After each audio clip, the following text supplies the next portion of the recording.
किसान, बदलते भारत की शान।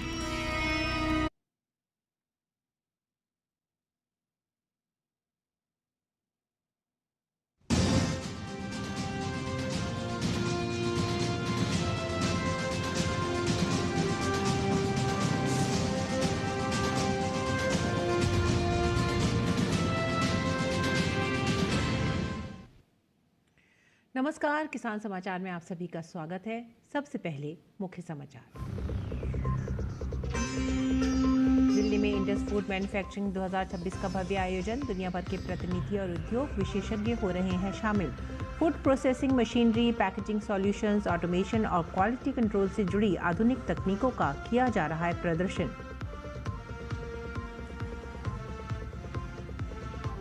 केंद्रीय मंत्री पीयूष गोयल ने पोषण सुरक्षा और कुपोषण उन्मूलन में कॉर्पोरेट सामाजिक उत्तरदायित्व की भूमिका पर राष्ट्रीय कॉन्क्लेव को किया संबोधित।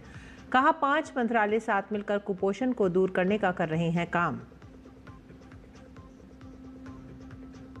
उन्नत खेती को बढ़ावा देने के लिए बिहार सरकार किसानों को टिश्यू कल्चर खेती के लिए कर रही है प्रोत्साहित। टिश्यू कल्चर लैब स्थापित करने के लिए किसानों को दे रही है 50% तक की आकर्षक सब्सिडी। टिश्यू कल्चर से तैयार होते हैं रोग मुक्त पौधे। उत्तर प्रदेश के गाजियाबाद में ग्रामीण कृषि मौसम सेवा परियोजना के तहत कृषि जागरूकता कार्यक्रम आयोजित। मौसम पूर्व अनुमान आधारित खेती में परिवर्तन पर बल देते हुए जलवायु परिवर्तन अनुकूल पद्धति अपनाने की सलाह। किसानों को मौसम के अनुरूप कृषि कार्य करने के लिए किया गया है प्रेरित।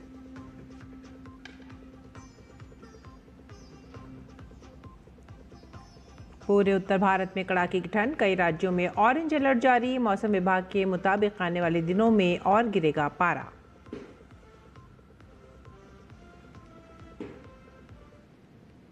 समाचार अब विस्तार से।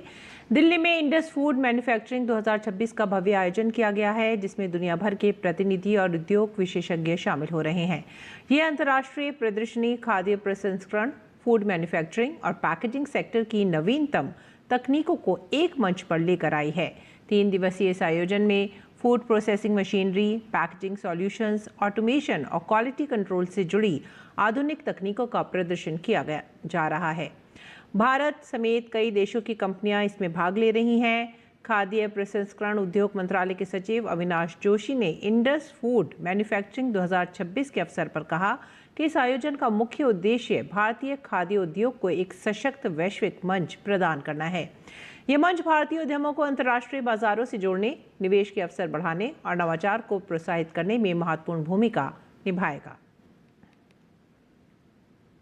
फूड प्रोसेसिंग की जब हम बात करते हैं तो अगर प्रोसेसिंग को हमको इम्प्रूव करना है या प्रोसेस करना है तो उसमें मशीन का सबसे बड़ा योगदान होता है, मशीन का और पैकेजिंग मटेरियल का। तो ये जो इस तरह का फोरम हम लोग क्रिएट किए हैं, इससे हमारे देश का जो मशीन मैन्युफैक्चरिंग सेक्टर है उसको भी बहुत बड़ी एक इंसेंटिव मिलता है। फूड प्रोसेसिंग मुझे लगता है एक ऐसा सेक्टर है कि जो विकसित भारत 2047 में being an inclusive sector can play a very very pivotal role.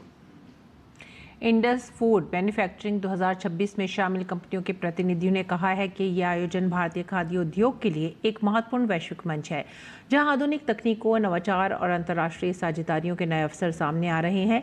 यह आयोजन भारतीय कंपनियों को वैश्विक बाजार से जोड़ने में मदद करेगा।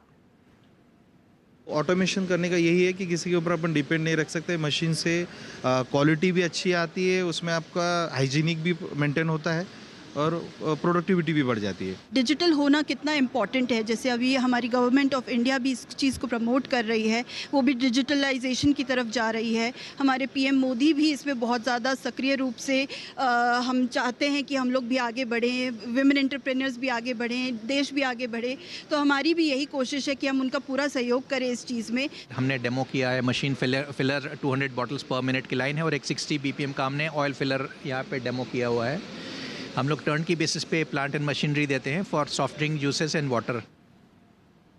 केंद्रीय मंत्री पीयूष गोयल ने पोषण सुरक्षा और कुपोषण उन्मूलन में कॉर्पोरेट सामाजिक उत्तरदायित्व की भूमिका पर राष्ट्रीय कॉन्क्लेव को संबोधित किया। इस दौरान उन्होंने कहा कि देश में बहुत से लोग अपने व्यापार के मुनाफे का एक बड़ा हिस्सा समाज को वापस देते हैं। साथ ही सरकार भी इस क्षेत्र में पीछे नहीं है। 5 मंत्रालय एक साथ मिलकर कुपोषण को दूर करने में काम कर रहे हैं ताकि समाज के सभी वर्गों को लाभ मिल सके। 5 मंत्रालय एक साथ मिलके कार्यक्रम कर रहे हैं और एनडीडीबी छठा एक साथ मिलके, जो माननीय प्रधानमंत्री जी हमें कई बार सुझाव देते हैं, सलाह देते हैं कि ये whole of the government approach होना चाहिए। पूरी सरकार एकजुट होकर समन्वय बनाए, संयुक्त तौर पे कार्यक्रम को आगे लेके जाए। उसका एक जीवंत उदाहरण आज का ये कार्यक्रम है, whole of the government approach. तो ये सैचुरेशन पॉलिसी का भी एक उदाहरण है कि आज का एक कार्यक्रम कॉरपोरेट और जो जिसकी जरूरत है दोनों को जोड़ता है और अलग अलग विभाग इसमें अपना अपना रोल प्ले कर सकते हैं। वहीं इस कॉन्क्लेव में केंद्रीय मंत्री पीयूष गोयल ने गर्भवती महिलाओं के लिए शुरू से ही पोषण युक्त आहार की आवश्यकता पर जोर दिया। उन्होंने कहा कि अगर मां के गर्भ से ही बच्चे को पोषण मिले तो बच्चे शुरू से स्वस्थ होंगे और कुपोषण को दूर किया जा सकेगा। महिला एवं बाल विकास, विमेन एंड चाइल्ड डेवलपमेंट, क्योंकि वास्तव में वही रूट कॉज है। अगर हमने बचपन में और खास करके जब प्रेग्नेंट हो महिला, गर्भवती हो, उस समय अगर हमने अच्छा पोषण दिला दिया तो आगे चल के कुपोषण की समस्या होने की संभावना बहुत कम हो जाती है। हर एक चीज सिर्फ सरकार अकेले नहीं कर पाएगी। कुपोषण समाप्त करना ये हम सबकी सामूहिक जिम्मेदारी है। सूचना एवं प्रसारण मंत्रालय के अंतर्गत पीआईबी ने हैदराबाद स्थित ICAR में VBG रामजी बिल पर एक दिवसीय वार्तालाप मीडिया कार्यशाला का आयोजन किया, जिसका मकसद पत्रकारों को प्रस्तावित कानून की जानकारी देना और इससे जुड़े गलत फहमियों को दूर करना था। कार्यशाला में प्रिंट और इलेक्ट्रॉनिक मीडिया के पत्रकारों ने हिस्सा लिया। NIRDPR और NAARM के कार्यवाहक निदेशक डॉक्टर गोपाल लाल मुख्य अतिथि के रूप में उपस्थित रहे। डॉक्टर नरेंद्र कुमार ने कहा कि यह अधिनियम विकसित भारत 2047 के लक्ष्य को हासिल करने की दिशा में रोजगार सृजन व समावेशी विकास को बढ़ावा देगा।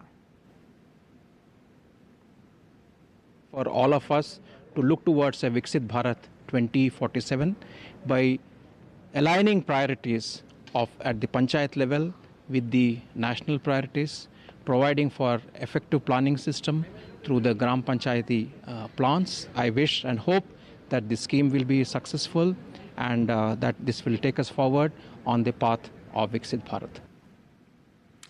गुजरात में हर साल की तरह इस बार भी इंटरनेशनल फ्लावर शो की धूम है। अहमदाबाद में चल रहे अंतर्राष्ट्रीय फ्लावर शो में सैलानियों और स्थानीय निवासियों का तांता लगा हुआ है। देखिए अहमदाबाद से DD न्यूज संवाददाता मेघना देव की ये रिपोर्ट।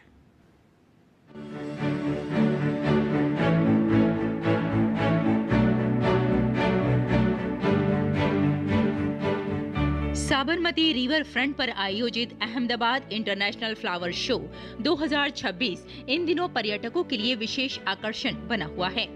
भारत एक गाथा थीम पर आधारित ये पुष्प प्रदर्शनी फूलों, कला और कल्पना के माध्यम से भारत की सांस्कृतिक विरासत और आधुनिक उपलब्धियों को एक मंच पर प्रस्तुत करती है। प्रदर्शनी का प्रमुख आकर्षण लौह पुरुष सरदार वल्लभ भाई पटेल को समर्पित विश्व की सबसे बड़ी पुष्प कलाकृति है। ये कृति राष्ट्रीय एकता के संदेश को पुष्पकला के माध्यम से प्रस्तुत करती है। फ्लावर शो में महिला सशक्तिकरण की थीम पर आधारित विशेष पुष्प मूर्ति भी प्रदर्शित की गई है। इस बार का फ्लावर शो और स्पेशल है क्योंकि इसमें थीम रखी है पूरे हमारे इंडिया के हर कल्चर के, डांस के, स्टेट के और बहुत सारी वैरायटी मिली हम लोगों को। इस बार प्रेजेंटेशन भी बहुत अच्छा है और बहुत बहुत बहुत मजा आया। जो नई चीज हमारे आसपास होती है वो इसमें दिखाते हैं। अब जैसे काइट फेस्टिवल, हमें सब पूरे इंडिया के सब फेस्टिवल, उसके डांस कल्चर का भी पता चलता है, रिलीजियस भी है, एंटरटेनिंग भी है, मतलब कॉम्बो है सब चीज का। बहुत सुंदर, हम दोबारा आए हैं, एक बार पहले आए थे 6-7 साल पहले। बहुत सुंदर है। बहुत अच्छा थीम अलग अलग बनी हुई है, कोई पंजाबी इसका बना हुआ है, कोई गुजराती है, और उसका मिसाइल का भी बना हुआ है, ऑपरेशन सिंदूर का भी बना हुआ है। मुझे बहुत अच्छा लगा यहाँ पे फ्लावर से, डेकोरेशन से, और जो भी मैसेजिंग भी है आर्ट्स में, वो भी बहुत अच्छा। भारत की उपलब्धियां जोन में हाई स्पीड रेल, नवीकरणीय ऊर्जा, अंतरिक्ष तकनीक, खेल और शिक्षा के क्षेत्र में देश की प्रगति को पुष्पकला के माध्यम से प्रदर्शित किया गया है। एक शाश्वत भारत जोन भी बनाया गया है, जिसमें समुद्र मंथन, गीता सार जैसे पौराणिक प्रसंगों को पुष्प मूर्तियों के रूप में प्रस्तुत किया गया है। I like the creativity. I mean, as you see, there's a whole train here to the different gods. They've done a very good job with the different sculptures and the designs. हाँ, जो India का culture है वो बहुत अच्छे से जानने को मिलता है। वो इंडिया की हमारी सिद्धियाँ है, बच्चों के लिए बहुत अच्छा बनाया है और स्पिरिचुअल भी बहुत अच्छा बनाया है। इतने सारे वैरायटी के फ्लावर्स कभी देखे नहीं होते लाइफ में ना। और दूसरा है कि इतना सारा इतनी अच्छी तरह से डेकोरेट करना और इतनी अच्छी तरह से लोगों के सामने मतलब रखना, इसको इतने दिनों तक मेंटेन करना, तो इतने दूर से लोग आ भी रहे, मैं देख रही हूँ, और हम लोग भी काफी दूर से मेहसाणा से आए हैं, तो like it's amazing for us. बहुत ही अच्छा इनिशिएटिव है, इससे टूरिज्म का बल मिलेगा। देश के दूसरे कोने में भी होना चाहिए। विजिटर्स की सुविधा के लिए QR कोड आधारित ऑडियो गाइड उपलब्ध कराए गए हैं, जिनसे विभिन्न पुष्प प्रजातियों, शिल्पों और जोन की जानकारी प्राप्त की जा सकती है। ये फ्लावर शो 22 जनवरी तक चलेगा और हर साल की तरह इस साल भी भारी संख्या में लोग इसे देखने आ रहे हैं। अहमदाबाद इंटरनेशनल फ्लावर शो न केवल पुष्पकला का उत्सव है, बल्कि उसके साथ ही भारत की सांस्कृतिक धरोहर, परंपरा, लोक कला का भी एक प्रदर्शन है और उसके साथ ही भारत की उपलब्धियों को भी यहाँ पर दर्शाया गया है। इतना ही नहीं, यहाँ पर जैव विविधता के बारे में और सतत विकास किस तरीके से होता है उसके बारे में भी जानकारी मिलती है। कैमरा पर्सन लक्ष्मण राजपूत के साथ मैं मेघना देव, DD न्यूज़, अहमदाबाद, गुजरात। केंद्र तथा राज्य सरकारें किसानों में जागरूकता के लिए कृषि विज्ञान केंद्रों द्वारा विभिन्न प्रकार के कार्यक्रमों का आयोजन करती रहती हैं और इसी कड़ी में उत्तर प्रदेश के गाजियाबाद में कृषि विज्ञान केंद्र परिसर में पृथ्वी विज्ञान मंत्रालय की पहल ग्रामीण कृषि मौसम सेवा परियोजना के तहत कृषि जागरूकता कार्यक्रम आयोजित किया गया। मृदा विज्ञान विभाग, सरदार वल्लभ भाई पटेल कृषि एवं प्रौद्योगिकी विश्वविद्यालय मेरठ द्वारा आयोजित कार्यक्रम में मुख्य अतिथि निदेशक प्रसार डॉक्टर PK सिंह ने मौसम पूर्व अनुमान आधारित खेती में परिवर्तन पर बल देते हुए जलवायु परिवर्तन अनुकूल पद्धति अपनाने की सलाह दी। विशिष्ट अतिथि पूर्व अध्यक्ष गन्ना विकास परिषद अमरजीत सिंह बजी ने किसानों को मौसम के अनुरूप कृषि कार्य करने के लिए प्रेरित किया। नोडल अधिकारी डॉक्टर UP शाही ने किसानों को जलवायु परिवर्तन के कारण होने वाले कीटों व रोग की निगरानी की सलाह दी। केंद्र प्रभारी डॉक्टर प्रमोद कुमार ने बीजों की जलवायु अनुकूल किस्मों एवं तकनीकों की जानकारी दी। Professor doctor DK Singh, doctor Akanksha Singh, doctor Sarita Joshi, doctor Chandrapal Gupta ने भी अपने विचार व्यक्त किए। कार्यक्रम में राहुल चौधरी, अविनीश त्यागी, जयवीर यादव, सुनील चौहान, प्रदीप यादव, आकांक्षा सिंह, वाणी सहित 78 कृषकों और छात्रों ने भाग लिया।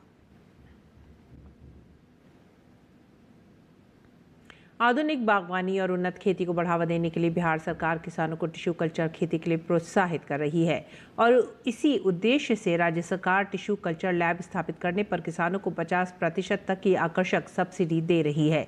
इस योजना के तहत किसान न केवल गुणवत्तापूर्ण पौधे तैयार कर सकते हैं, बल्कि खेती की लागत घटाकर बेहतर आमदनी भी हासिल कर सकते हैं। बीते कुछ वर्षों में किसानों के बीच टिश्यू कल्चर पौधों की खेती तेजी से लोकप्रिय हुई है। इसका प्रमुख कारण ये है कि टिश्यू कल्चर से तैयार पौधे रोग मुक्त होते हैं और उनमें उत्पादन के साथ साथ फसलों की गुणवत्ता में भी उल्लेखनीय सुधार होता है। इसी को ध्यान में रखते हुए बिहार सरकार आधुनिक बागवानी को प्रोत्साहित करने के लिए ये योजना चला रही है। बिहार कृषि विभाग के अनुसार निजी क्षेत्र में टिश्यू कल्चर लैब स्थापित करने पर इकाई लागत 4.85 लाख निर्धारित की गई है। इस पर सरकार 50% सब्सिडी प्रदान कर रही है, यानी किसानों को लगभग 2.43 लाख का अनुदान मिलेगा। इस लैब के माध्यम से किसानों को सस्ते दामों पर गुणवत्तापूर्ण पौधे और आवश्यक सामग्री उपलब्ध होगी, जिससे उत्पादन बढ़ेगा और खेती की लागत कम होगी। साथ ही ग्रामीण क्षेत्रों में रोजगार के नए अवसर भी सृजित होंगे। इस योजना का लाभ केवल छोटे सीमांत किसानों को ही दिया जाएगा। कड़ाके की ठंड पूरे उत्तर भारत में जारी है। मौसम विभाग ने आज दिल्ली, उत्तर प्रदेश, हरियाणा, पंजाब, राजस्थान और मध्य प्रदेश को लेकर ऑरेंज अलर्ट जारी कर दिया है। दिल्ली, उत्तर प्रदेश और राजस्थान में भी घने कोहरे और शीतलहर की चेतावनी दी गई है। लगातार बढ़ती हुई ठंड और घने कोहरे से आम जनजीवन पर खासा असर पड़ रहा है। बढ़ती सर्दी को ध्यान में रखते हुए राजस्थान के सवाई माधोपुर जिले में 8वीं कक्षा तक के बच्चों के लिए 10 जनवरी तक अवकाश घोषित कर दिया गया है। उत्तर प्रदेश के वाराणसी में भी धुंध के कारण 9 जनवरी तक कक्षा 8 तक के विद्यालय बंद कर दिए गए हैं। मौसम के बिगड़ते मिजाज को देखते हुए जिला अधिकारी के निर्देश पर जनपद के सभी प्री प्राइमरी से कक्षा 8 तक के विद्यालय 9 जनवरी तक बंद रहेंगे।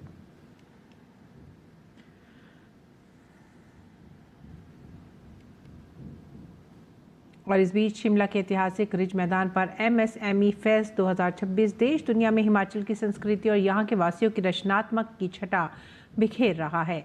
ये उनके सपनों की कहानी है जो नई सोच, मेहनत और हौसले से नया आसमान छूना चाहते हैं। पेश है ये खास रिपोर्ट।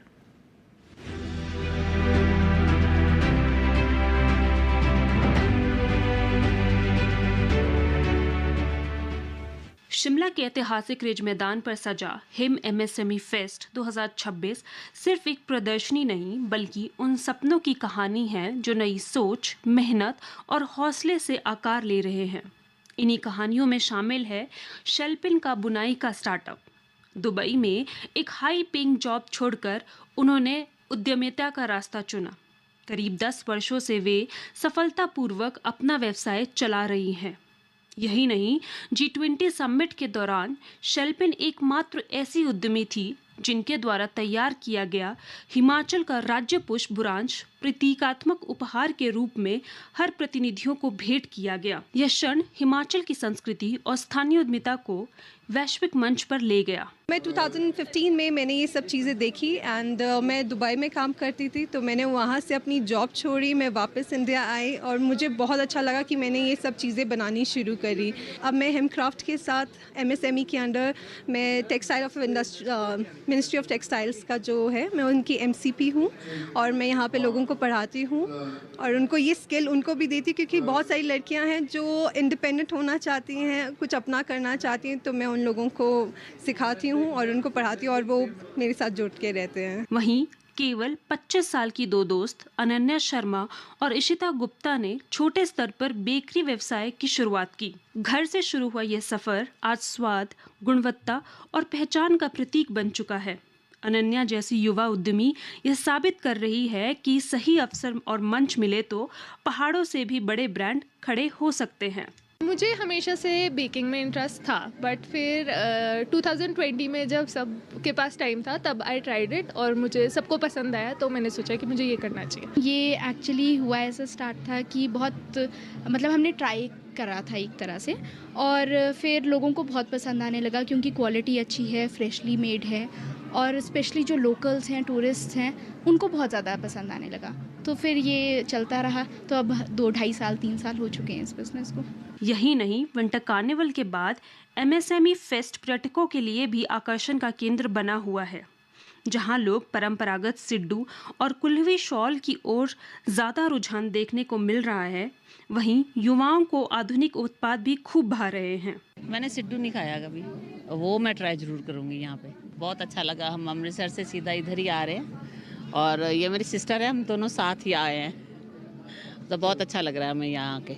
देखते हैं क्या क्या है। अभी जस्ट शुरुआत करी थी हमने यहाँ पर, तो मेरे को तो बस जो ना वूलन है यहाँ का, शिमला का, ना कुल्लू का टाइप जैसे, उस पे मेरी अट्रैक्शन ज़्यादा, मैं उसको देखूंगी अच्छे से और कुछ बाय करके जाऊंगी। शिमला के ऐतिहासिक रिज मैदान में आज हिम MSME फेस्ट का आगाज हो चुका है। ये फेस्ट हिमाचल प्रदेश के स्थानीय कारीगरों, युवा स्टार्टअप और उद्यमियों के लिए एक साझा मंच प्रदान कर रहा है। ये न केवल लोगों को आत्मनिर्भर बना रहा है, बल्कि हिमाचल के स्टार्टअप्स को लोकल से ग्लोबल की ओर भी ले जा रहा है। कैमरा पर्सन राकेश कुमार के साथ रचना वर्मा, DD न्यूज़, शिमला।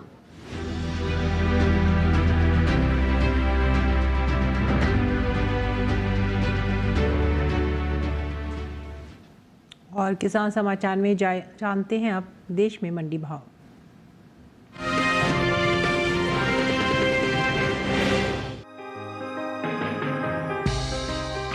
चालू रबी सीजन में धान की बुआई में इस साल कुछ बढ़त देखने को मिल रही है।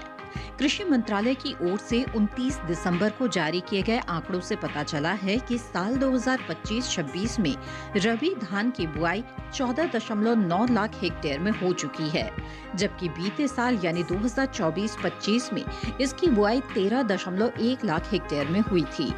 यानी इस साल रबी धान की खेती 1.8 लाख हेक्टेयर आगे चल रही है। मंगलवार को मंडियों में धान की आवक सामान्य देखने को मिल रही है। हाजिर भाव को देखें तो एग्मार्ट के मुताबिक उत्तर प्रदेश की अलीगढ़ मंडी में 5 जनवरी को धान का भाव था 3,540 रुपए। 6 जनवरी को इसमें 10 रुपए की तेजी आई और धान हो गया 3,550 रुपए पर, जबकि राज्य की ही अयोध्या मंडी में इस दौरान धान के सौदों में नरमी के साथ कारोबार हुआ। यहाँ 5 जनवरी को धान का भाव था 2,320 रुपए। 6 जनवरी को इसके सौदे 20 रुपए गिरकर 2,300 रुपए पर हुए। गुजरात की अहमदाबाद मंडी में धान के भाव को देखें तो यहाँ बीते दिन धान का भाव 2,369 रुपए रहा। मंगलवार को इसमें कोई बदलाव नहीं आया और धान 2,369 रुपए पर बना रहा। गांधीनगर मंडी में 5 जनवरी को धान का भाव था 2,197 रुपए। 6 जनवरी को इसके सौदों में 3 रुपए की तेजी आई और भाव जा पहुंचा 2,200 रुपए पर। वहीं गुजरात की बाकी मंडियों में धान के भाव कुछ इस तरह रहे। दाहोद मंडी में मंगलवार को धान का भाव रहा 1,850 रुपए। सूरत मंडी में 1,800 रुपए, जबकि राज्य की ही पंचमहल मंडी में धान के सौदे हुए 1,750 रुपए पर।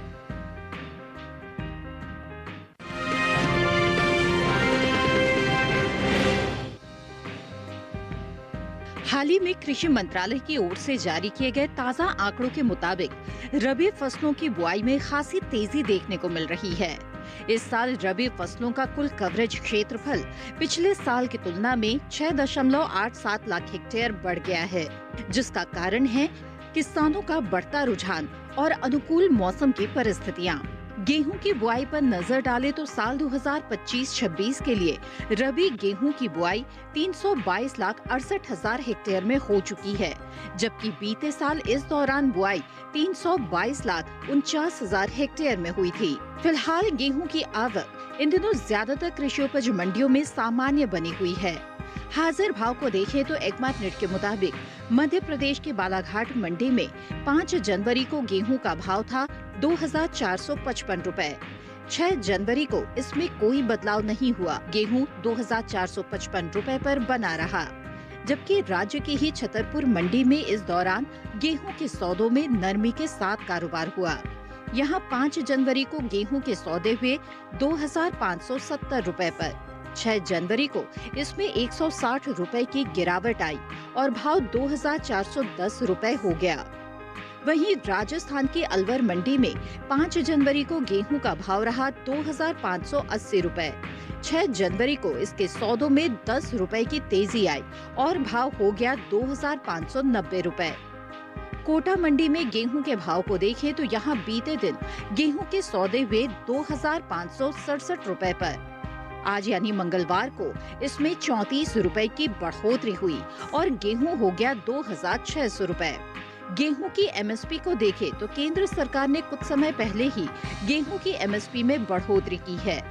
सरकार के इस फैसले से किसानों को उनकी फसलों का उचित दाम मिलेगा, साथ ही किसानों की आय में भी वृद्धि होगी। साल 2024-25 के दौरान गेहूं की एमएसपी 2,300 रुपए प्रति क्विंटल थी, जिसे साल 2025-26 के दौरान 150 रुपए प्रति क्विंटल बढ़ाकर 2,450 रुपए प्रति क्विंटल कर दिया गया है।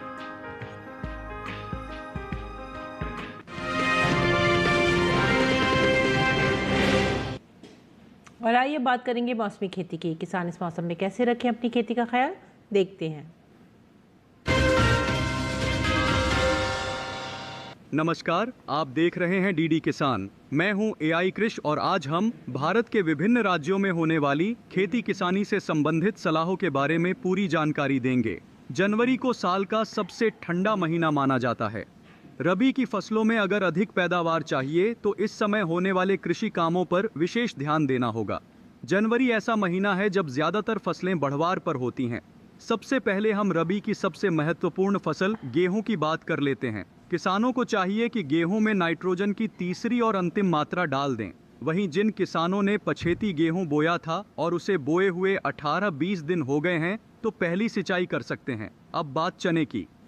किसानों को चाहिए कि खेतों की लगातार निगरानी करते रहें और जैसे ही फलियों में दाना बनने लगे तो दूसरी सिंचाई कर लें। हाँ, अगर बारिश हो जाए तो फिर दूसरी सिंचाई की ज़रूरत नहीं पड़ेगी। याद रहे, बेवजह सिंचाई ना करें, इससे पौधा तो खूब बढ़ जाएगा मगर ज़्यादा पैदावार नहीं मिल पाएगा। मसूर के खेतों में खरपतवार हो रहा होगा, हाथ से या उचित उपकरण की मदद से खरपतवार निकाल दें। जहां तक सिंचाई का सवाल है तो मसूर में फूल आने पर एक सिंचाई ज़रूरी है, लेकिन जिन खेतों में धान के बाद मसूर बोई गई है उनमें फली बनने पर सिंचाई होगी। रबी की एक और महत्वपूर्ण फसल सरसों है।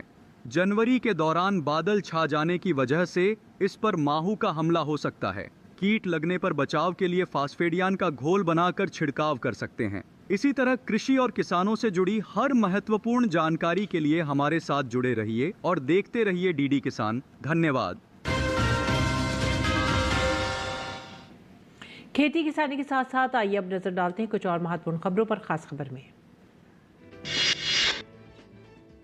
तमिलनाडु में पीएमके ने एनडीए के साथ गठबंधन की घोषणा कर दी है। आज सुबह पीएमके नेता अंबुमनी ने पलानीस्वामी से उनके आवास पर मुलाकात की। मुलाकात के बाद अंबुमनी ने गठबंधन की बात कही। दिल्ली के तुर्कमान गेट स्थित फैज इलाही मस्जिद के आसपास अवैध निर्माण हटाने के लिए एमसीडी ने देर रात को बुलडोजर चलाया। कई बुलडोजर से अवैध अतिक्रमण को ध्वस्त किया गया।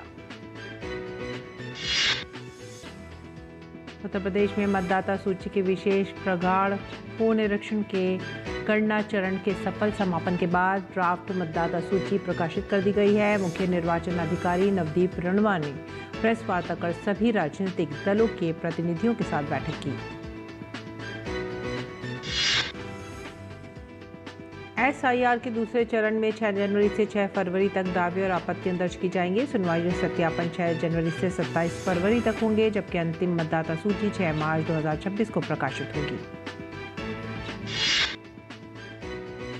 काउंटर इंटेलिजेंस कश्मीर ने साइबर धोखाधड़ी और टेरर फंडिंग से जुड़े म्यूल बैंक खातों की जांच के सिलसिले में घाटी में 22 जगहों पर एक साथ छापेमारी की। विदेश मंत्री एस जयशंकर इन दिनों लक्समबर्ग के दौरे पर हैं। उन्होंने वहां भारतीय समुदाय के साथ संवाद किया। इस दौरान उन्होंने लक्समबर्ग के प्रधानमंत्री ल्यूक फ्रीडेन और लक्समबर्ग के राष्ट्रीय अध्यक्ष ग्रैंड ड्यूक क्विलॉम का धन्यवाद किया। इसी के साथ ही आप हमारी पूरी टीम को दीजिए आज्ञा। नमस्कार।